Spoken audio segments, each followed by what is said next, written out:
तो देखिए वही पीएफआई पर केंद्र सरकार का सबसे बड़ा एक्शन देखने को मिला है। गृह मंत्रालय का आदेश है कि 5 साल के लिए पीएफआई बैन किया जाएगा। पीएफआई से जुड़े संगठनों पर भी पूरे ही देश में प्रतिबंध लगाया जाएगा। पीएफआई से जुड़े 8 संगठनों पर पाबंदी लगाई गई है। अब टेरर लिंक के सबूतों के आधार पर यह कार्रवाई केंद्र सरकार की तरफ से की गई है।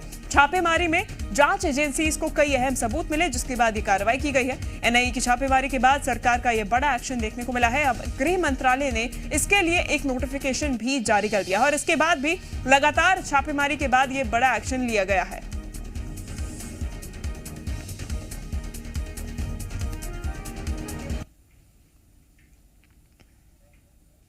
तो देखिए पीएफआई पर सबसे बड़ा एक्शन देखने को मिला है।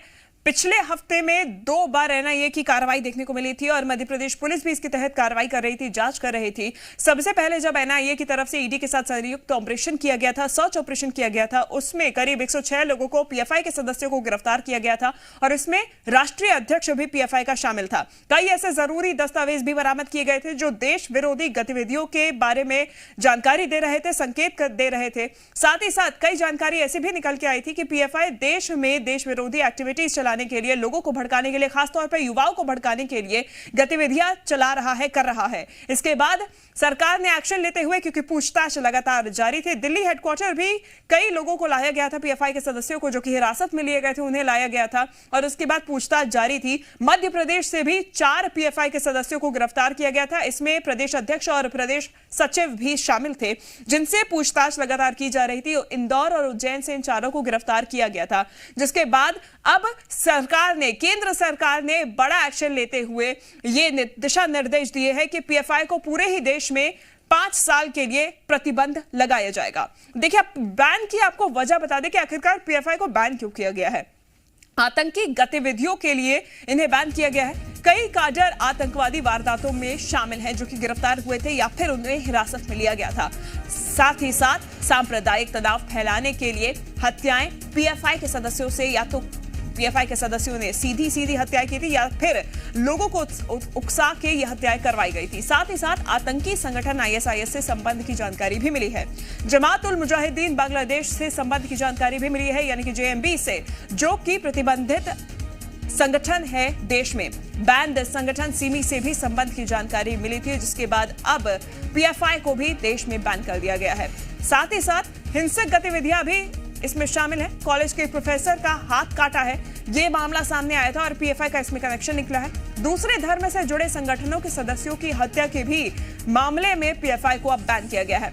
ब्लास्ट की मंशा के लिए विस्फोटक भी जुटाए गए थे, वहीं सार्वजनिक संपत्ति को नुकसान पहुंचाने और इसके अलावा राष्ट्र विरोधी भावनाओं को भड़काने के लिए, यानी कि ये तमाम हिंसक गतिविधियों के चलते पीएफआई को बैन करने के निर्देश केंद्र सरकार की तरफ से दिए गए हैं। अब आपको बताते हैं कि किन संगठनों पर अभी तक देश में बैन लग चुका है और पीएफआई के अलावा कौन कौन से संगठन हैं जिन पर अब बैन लगाया गया है। तो देखिए पॉपुलर फ्रंट ऑफ इंडिया यानी कि पीएफआई, जिस पर अभी भी कार्रवाई जारी है, उसे देश में बैन कर दिया गया है। इसके अलावा रिहैब इंडिया फाउंडेशन इंडिया में बैन है। कैंपस फ्रंट ऑफ इंडिया यानी कि सीएफआई, ये संगठन पीएफआई के साथ ही जुड़कर उसके अंतर्गत ही काम करता है। साथ ही साथ all India imam council, NCHRO, national women's front, junior front, इसके अलावा ये तमाम ऐसे संगठन हैं जो पीएफआई के साथ संयुक्त होकर काम कर रहे थे।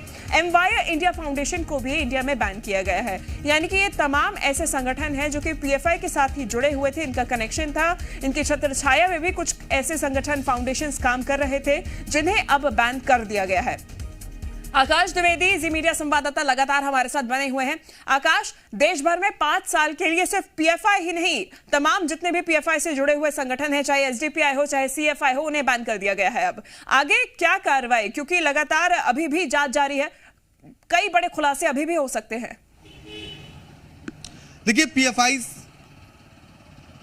पीएफआई और उसके जुड़े संगठनों पर केंद्र सरकार ने 5 साल के लिए बैन लगाया है। मध्य प्रदेश से पीएफआई का कनेक्शन है, क्योंकि लगातार मध्य प्रदेश और एटीएस की जो टीम है वो पीएफआई पर शिकंजा कस रही है। पहले 4 लोगों को गिरफ्तार किया गया और उसके बाद कल प्रदेश के अलग अलग जिलों से, नीमच, शाहजहांपुर, इंदौर, उज्जैन, भोपाल से करीब 21 लोगों को एमपी पुलिस की टीम ने हिरासत में लिया है।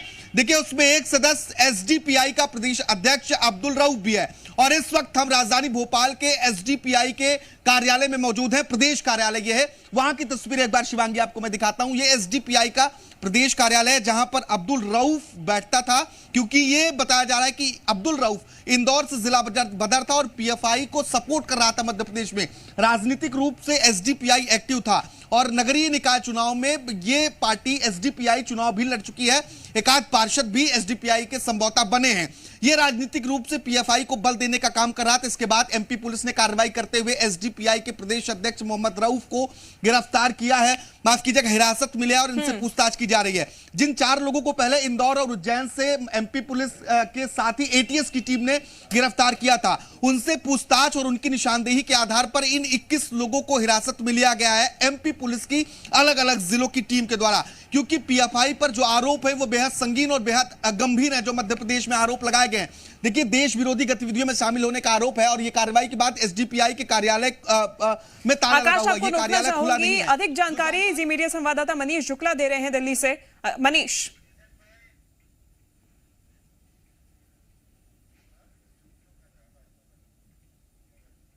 देखिए मनीष भी दिल्ली से हमारे साथ जुड़े हुए हैं, क्योंकि देश भर में देश की सुरक्षा का ये मामला है तो सनसनी फैली हुई है, क्योंकि पीएफआई की कई गतिविधियां हैं जो कि ऐसे सामने आ रही थी। आकाश, आप जानकारी दे रहे थे। देखिए, अब जो रहवासी हैं उनसे बातचीत कर लेते हैं। क्या नाम है आपका? उमर अली। उमर जी, क्या लगता है आपको यहाँ पर अब्दुल रऊफ क्या मीटिंग्स करते थे रात में? नहीं, ये जानकारी नहीं है। आते जाते रहते थे, नए लोगों का आना जाना था, मोहल्ले के कोई लोग नहीं थे। रात में यहाँ बैठकें होती थी क्या? रात में क्या ये ज्यादा एक्टिव रहता था कार्यालय? दिन की जानकारी तो है, रात की नहीं है। दिन में ये हमेशा कार्यालय में बैठके होती थी? हाँ, रात में क्या है, सब जल्दी सोने वाले लोग हैं, 10-12 बजे सो जाते हैं। हाँ। पुलिस की टीम परसों यहाँ कितने बजे पहुंची थी, कुछ जानकारी? परसों रात में 4 बजे सूचना मिली है। 4 बजे पुलिस की बड़ी टीम आई थी, छापेमारी हुई है यहाँ पर। 4 बजे छापेमारी हुई थी। अब्दुल रऊफ को साथ में ले गए, कुछ अन्य लोगों को भी क्या? ये जानकारी नहीं, कुछ अन्य लोगों को भी लेगा तो सुनने में आया 2-3 लोग। कार्यालय कब बना यहाँ पर? 2 महीने हुए। 2 महीने पहले ही कार्यालय खुला। अब्दुल रऊफ कब से यहाँ आ रहा था? ये भी 2-1 महीने पहले से। 2-1 महीने पहले से ही। कुछ बातचीत भी आप लोगों के बीच में, कभी उससे कोई बातचीत हुई, कुछ उनके बारे में और जानते हैं? नहीं, मोहल्ले में इन लोग की किसी से कोई बातचीत नहीं हुई। इसके ऊपर ही क्या अब्दुल रऊफ रहता था? नहीं, नीचे ही, ऊपर तो मकान मालिक यही रहता था और यही कार्यालय भी था जी। मोहल्ले वालों से ज्यादा संपर्क नहीं था? मोहल्ले वालों से कोई संपर्क नहीं था और मोहल्ले वालों को ये कोई आपत्तिजनक जानकारी भी नहीं थी। ऐसा है, ऐसा होता, मोहल्ले वालों को लगता था, मोहल्ले वाले खुद ही यहाँ के इसका कड़ा विरोध करते। देखिए, मोहल्ले वालों को ज्यादा जानकारी नहीं थी, ना ही वो मोहल्ला वालों से संबंध रखता था। और कुछ 2 महीने पहले, करीब 2-3 महीने पहले भी एसडीपीआई के कार्यालय यहाँ पर बना और उसी वक्त जो अब्दुल रऊफ है वो आया है। जानकारी है कि अब्दुल रऊफ इंदौर से जिला बदर था और इसके बाद वो भोपाल में रह रहा था। जो जानकारी है कि पीएफआई को सपोर्ट करने के लिए यहाँ पर बैठकें होती थी, इस तरह की जो तमाम जानकारियां हैं वो अभी आई हैं सामने। फिलहाल एसडीपीआई के प्रदेश अध्यक्ष और जिन 21 पीएफआई के सदस्यों को एमपी पुलिस ने हिरासत में लिया है, उनसे कड़ी पूछताछ की जा रही है और इस पूछताछ के बाद कई और अहम खुलासे होने की उम्मीद है। देखिए, जिस तरीके से 4 सदस्यों जैसा कि रहवासी बता रहे थे, क्या इसी मकान में ऊपर मकान मालिक भी रहते थे जहां पर ये तमाम गतिविधियां संचालित की जा रही थी? बिल्कुल बिल्कुल। देखिए, जो कार्यालय है वो नीचे है, ऊपर मकान मालिक रहते थे, यहीं पर अब्दुल रऊफ भी रहता था, ये रहवासियों का कहना है। और देखिए, जो इंदौर से और उज्जैन से 4 आरोपी गिरफ्तार किए गए थे शिवांगी, उनमें एक आरोपी इंदौर का जो पीएफआई का जनरल सेक्रेटरी बताया जा रहा है, उसका पाकिस्तान कनेक्शन भी सामने देखने को मिल रहा है। उसके कॉन्टैक्ट नंबर, जो सूत्रों के हवाले से खबर है, वो है कि उसके मोबाइल से करीब 50 ऐसे कॉन्टैक्ट। आकाश, आप बने रहिए हमारे साथ जी मीडिया संवाददाता प्रशांत भी जुड़े हुए हैं, जानकारी दे रहे हैं। राज्य सरकार और राज्य पुलिस को ये देखना होगा कि किस प्रकार, जब बैन हो गया है तो कैसे अगर कोई सिचुएशन इमर्ज होता है, उभरता है, तो उसको कैसे टैकल किया जाए। लेकिन अभी तक फिलहाल जो है ऐसी, तो किस तरीके से टैकल किया जाना है, यानी कि 5 साल के लिए प्रतिबंध लगाया गया है, लेकिन उसके बाद की क्या कार्रवाई होगी? क्या 5 से अधिक सालों के लिए, क्या परमानेंटली एक्शन लेना है? देखिए, एक्शन में गृह मंत्रालय एक बार फिर से नजर आया है। देश भर में सुरक्षा के भी कड़े इंतजाम कर दिए गए हैं, यानी कि बैन तो लगाया ही गया है, लेकिन उसके अलावा भी गृह मंत्रालय अब बेहद ही सख्त नजर आ रहा है, एक्शन में और अलर्ट मोड में नजर आ रहा है। और गृह मंत्रालय ने देश भर में सुरक्षा के कड़े इंतजाम करवा दिए हैं। साथ ही साथ कंट्रोल रूम से सभी राज्यों की निगरानी की जाएगी, क्योंकि देखिए कई ऐसी जानकारी है जो कि निकल कर आई है। राज्यों की कानून व्यवस्था पर गृह मंत्रालय की नजर बनी हुई है। अब एक्शन में गृह मंत्रालय नजर आ रहा है।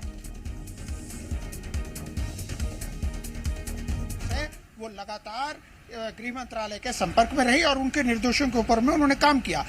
तो इस समय में जो कल की कार्रवाई हुई है जिसके अंदर में प्रिवेंटिव अरेस्ट लिए गए हैं, क्योंकि जैसा कि पहले जितेंद्र बता रहे थे कि पीएफआई के जो सदस्य होते हैं उनकी कोई लिस्ट तैयार नहीं होती है, उनके साथ कौन जुड़े हुए हैं उनका कोई ब्यौरा नहीं होता है, लेकिन बहुत ही माइन्यूटी से, बहुत ही सूक्ष्मता के साथ केंद्र सरकार ने और साथ के साथ राज्य सरकार की पुलिसों ने जो है एक ऑब्जर्व किया और उसके बाद कल जो प्रिवेंटिव अरेस्ट किए गए हैं। इस वक्त भी अगर हम कहें तो तमाम राज्य सरकारें जो है पूरी तरह से सतर्क है, यहाँ का पुलिस बल पूरी तरह से सतर्क है।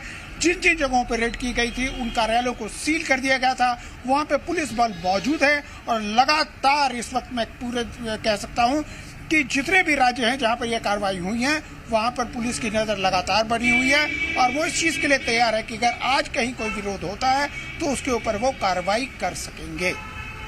ठीक है, धन्यवाद आप सभी का तमाम जानकारी के लिए।